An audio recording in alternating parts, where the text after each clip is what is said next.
இன்றைக்கி பாப்பா ரெண்டுத்துக்கு ஈவினிங் ஸ்நாக்ஸ்க்கு புட்டு தான் செஞ்சு கொடுக்க போகிறேன். புட்டு செய்கிற இந்த புட்டு மேக்கர் நாங்கள் கேரளா போயிருந்தப்ப என்னோடய ஃப்ரெண்டு மஞ்சு வந்து வாங்கி கொடுத்தது. ஹேண்டில் மட்டும் ஃபிக்ஸ் பண்ணால் போதும். இதுக்கு தேவையான பொருள் எல்லாமே கூடயே கொடுத்துருக்காங்க. புட்டு செய்கிறதுக்கு ஷிப்பன் சேவர்லேருந்து சென்ட் பண்ண கருப்பு கவுனி மிக்ஸ் தான் எடுத்திருக்கேன். மாவு ஃபுல்லாகவே போட்டுட்டு கொஞ்சமாக உப்பு போட்டு தண்ணி லைட்டாக தெளிச்சு புட்டு மாவு பார்த்துக்கு பிசைஞ்சு எடுத்துக்கலாம். குக்கரில் தண்ணி ஊற்றி வச்சிடலாம். தண்ணி வந்து சூடாகட்டும்.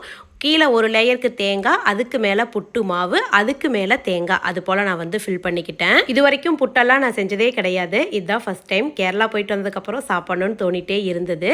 குக்கரில் அந்த விசில் போடுற இடத்துல விசில் மட்டும் எடுத்துட்டு அப்படியே புட்டு மாவு வந்து வச்சிடலாம். ஒரு 2-3 நிமிஷத்துலேயே அந்த புட்டு வெந்து நல்ல ஸ்மெல் வரும். அது வந்ததையுமே எடுத்து ஓப்பன் பண்ணி பார்த்தா டேஸ்டியான கருப்பு கவுனி அரிசி புட்டு ரெடி ஆயிடுச்சுங்க. இந்த கருப்பு கவுனி கஞ்சி மிக்ஸ் நான் சிப்பன் சேவர் அப்படிங்கிற இன்ஸ்டாகிராம் பேஜில் இருந்தால் வாங்கியிருந்தேன். இவங்க பேஜில் நிறைய ப்ராடக்ட்ஸ் வந்து இருக்குது. நான் ஃபஸ்ட்டே வாங்கியிருக்கேன். இவங்க 100% கெமிக்கல் ஃப்ரீயாக ப்ரிசர்வேட்டிவ்ஸ் எல்லாம் எதுவுமே மிக்ஸ் பண்ணாமல் இவங்களே ஹோம்மேடாக வீட்டில் பொருள் வந்து தயாரிச்சிட்ருக்காங்க. மஸ்ட் ட்ரைனா கண்டிப்பாக இந்த வேர்க்கடல் லட்டு வந்து சொல்லுவேன். டேஸ்ட் வந்து ரொம்பவே சூப்பராக இருந்ததுங்க.